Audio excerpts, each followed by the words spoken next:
thousands of dollars worth of mistakes as a new-time Amazon FBA seller. What could have been prevented? What you need to watch out for to not make the same mistake so you can save those thousands and thousands of dollars before you even get into the product. I'm revealing to you my first Amazon FBA product, exactly what it is, why it failed, what to avoid, and you really need to watch this because this is a mistake I see still all the time, and it's very heartbreaking because I tried to prevent this. So please watch this and prevent these $1,000 worth of mistakes. Let's go.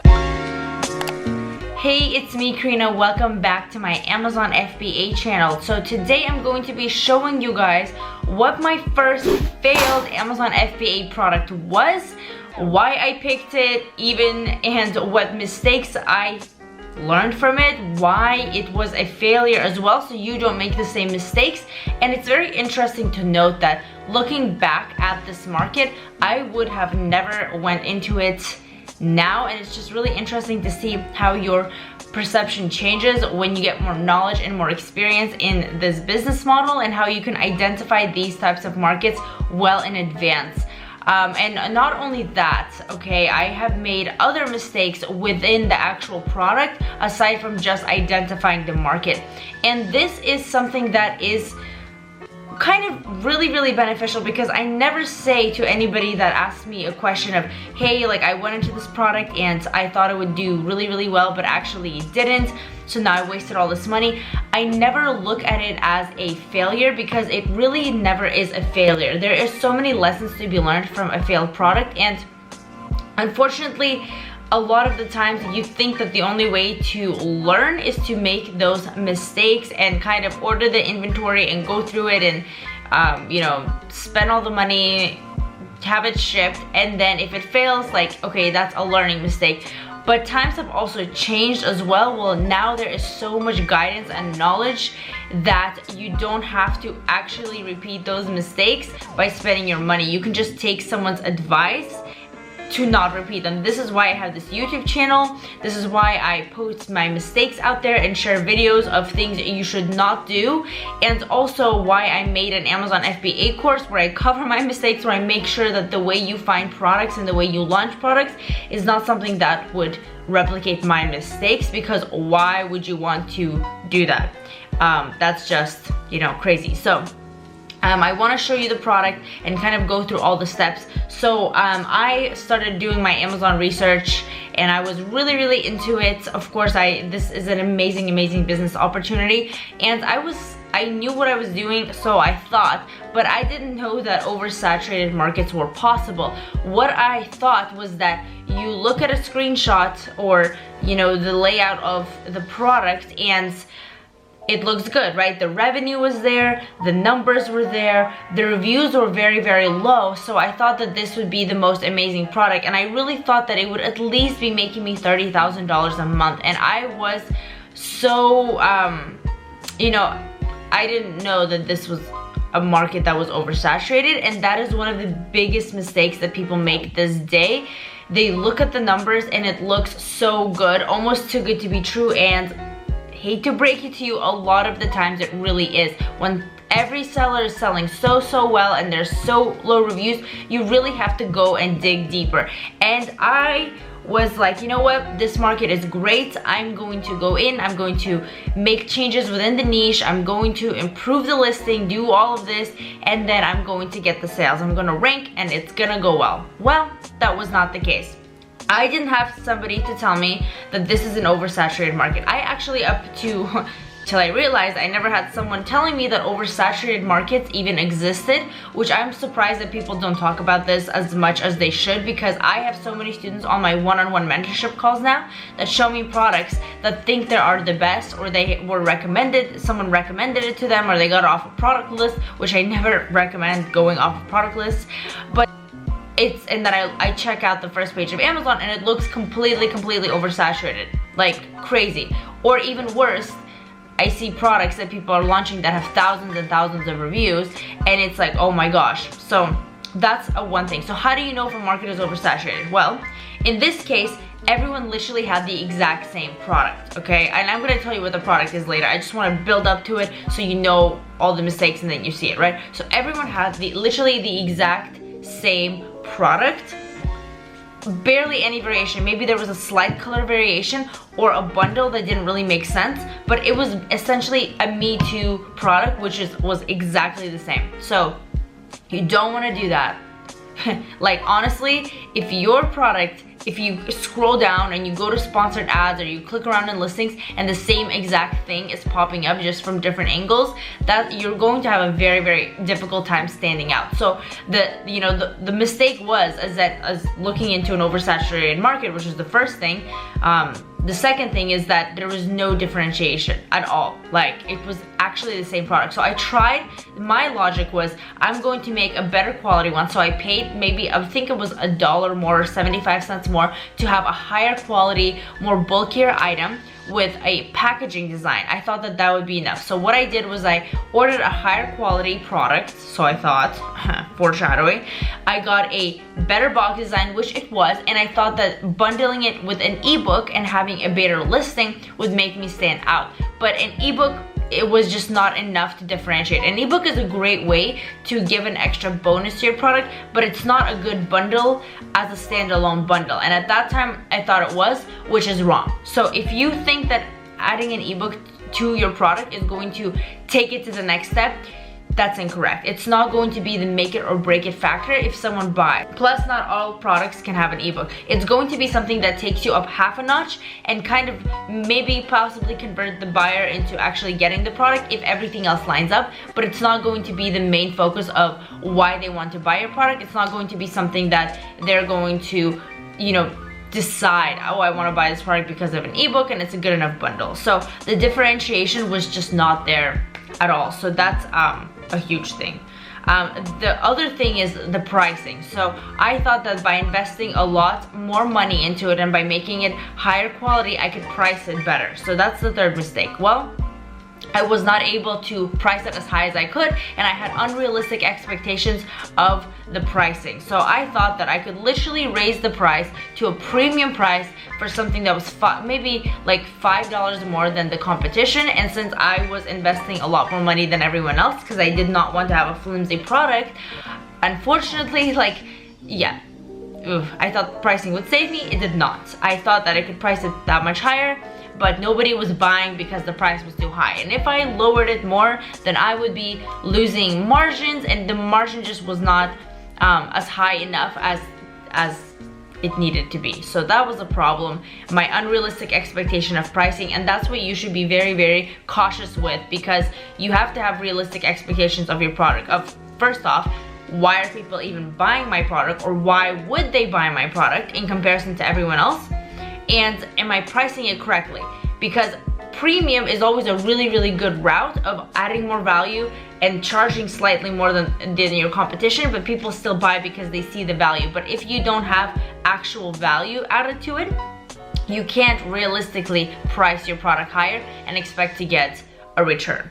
So that's not gonna work very well. So that was a situation, and then you have less room to play around with PPC. And the fourth mistake was that PPC was quite expensive, and everybody were competing for the same keywords, right? So this particular product had maybe 2 keywords that had the most search volume and where most of the sales were coming from. There's literally, if you were to say this product to people, they would know exactly what it is. There's literally no other way to describe it. And imagine a huge competitive market fighting over the same 2 keywords. So that's kind of an issue when you're launching a product, and keywords is a very it's a fine art. So you can have a product with just a few keywords and have it be less competitive, so you know that you can rank for those keywords and you have a more creative listing, you have a more creative value, and then people would buy your product because you're showing it for the sponsored ads and even on the first page for those keywords, and people want to buy it because you are differentiated enough and you add enough value, more value than everyone else. Or you can have a product that's slightly more competitive, but there are several ways to describe the product with keywords. Then you can rank for several ones and get some sales from the lesser keywords, and that'd be good. But this product, nope, 2 keywords pretty much, and That's it. Literally everyone and their mother, like first 20 pages, were competing for the same exact word. So don't do that. So that's another problem.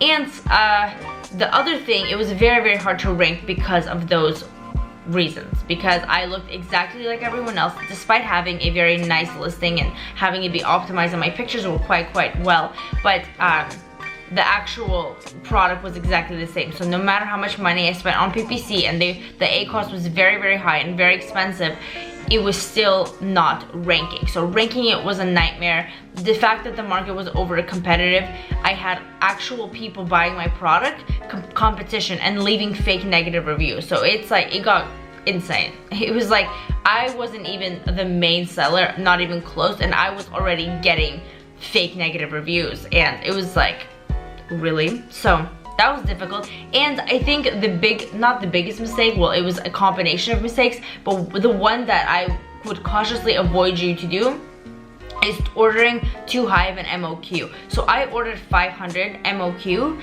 and that was just way too high for a product I haven't tested. I invested a lot more money into this product.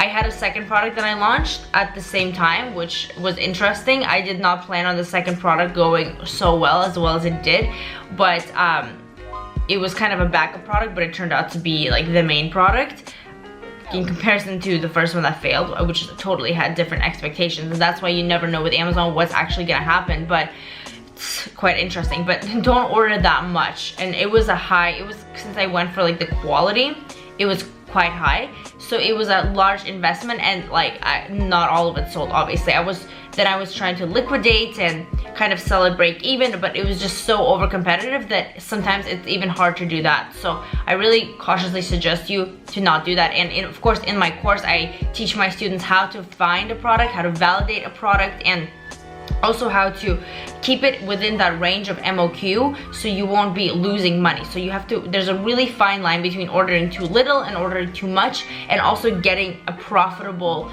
price from your supplier. And I have templates showing you how to get the lowest price and the lowest MOQ, but enough MOQ so you can successfully launch it, but not too much so you don't lose a bunch of money and you have units sitting in your inventory if your product actually does fail. So you want to be cautious of that. So what is the actual product? Now, you've been waiting for this, and once you see it, you will know. So let's actually go into my computer, and I'm gonna pull it up for you because I want to show you the market actually, and kind of run a viral launch thing on it, so you could actually see why the numbers are bad and how it looks. Because I checked this market, and the market still looks good even today. But don't do this, by the way. If you look at the numbers, and yeah, let's get into it. So here we go. I'm gonna put it in. It is, drum roll, it is the Jade Roller. And I know if you probably have seen this product in your research. Here it is. Let's run the numbers. It looks great. It looks so easy because it's light and it could fit in a shoebox, and it looks perfect, and the numbers are great. But when you launch it, you will fail. And perhaps I can reveal a second product that I failed, because guys, I'm not perfect. I have had failed products too. Amazon FBA is an interesting thing where you do not always get what you anticipate. You think something is going to go well, but you're never really going to know until you launch it. There's so many ways like to prevent failure and to have the basics in line, but sometimes you just never know. With this, I could have known, yes, but some products, you could still test them out. So let's look at this. Right now, it's quite, the market is so good, but it has such a high turnover rate with new sellers coming in all the time that it's difficult to rank. So their monthly revenue is really good. So if you think that, that's what I thought, that I would be one of the, whatever, anywhere on the first page, somewhere even like top 10, I would be making like at least 20 to 40K. Like everyone is above $20,000 on here. So I thought I would be one of them. I thought that I could have a premium price similar to this, somewhere in the $25 range. That wasn't the case, because there are people that are selling really well with like lower price, so it's hard to, everyone might buy the cheaper one because it's just literally like jade. It's very cheap. It's like super cheap. So And then the reviews, they were much lower. When I started, there was like 15, there was more in the like low double digits. Now it's been around for a while. This was like over a year ago, so over time reviews have built up and there are people in the thousands and the high hundreds. But when I started out, most of them were like hovering at around these type of numbers, like under 100. So I thought that it would do really well. And then I scrolled and I saw that people were doing quite well on the other pages, so I thought that, you know, I could outbeat them. But it's hard, and a lot of them have high reviews that are you know, 4.5 stars. Probably a lot of review manipulation. I was looking through some of these listings and some people were doing really shady things on here. But as you can see, people try to differentiate, and this actually looks a lot better than when I first started, because now that people are like bundling it with this gua sha thing and having better packaging. But still, this is just not enough. Basically, the sellers that are still on here have been around for quite some time, and most of the ones with the high reviews are getting the sales. But just the bundle of the two products and a better packaging just is not enough to actually get you ahead in that market. So be aware of situations like that. Don't make the same mistakes I did. If you are new to Amazon FBA, I don't recommend just going in it without getting any guidance, without a course. It's just not a smart thing to do, because you are going to lose so much more money in, you know, in mistakes than you would have if you signed up for actual help. So if you're interested in any type of help, all the links are down below. I have a very in-depth Amazon FBA course that literally prevents you to make all these, because I have done this and I don't want you to do it. This is like literally thousands and thousands of dollars worth of mistakes for something so silly, where like you don't need to make the mistake if you know the right guidelines and how to make sure products don't fall into those like really competitive categories. So all the links are down below. I also have one-on-one mentorship if you want me to actually validate your product with a screen share or anything like that. Yeah, Facebook group, Instagram, everything's down below, and I'll see you in my next video.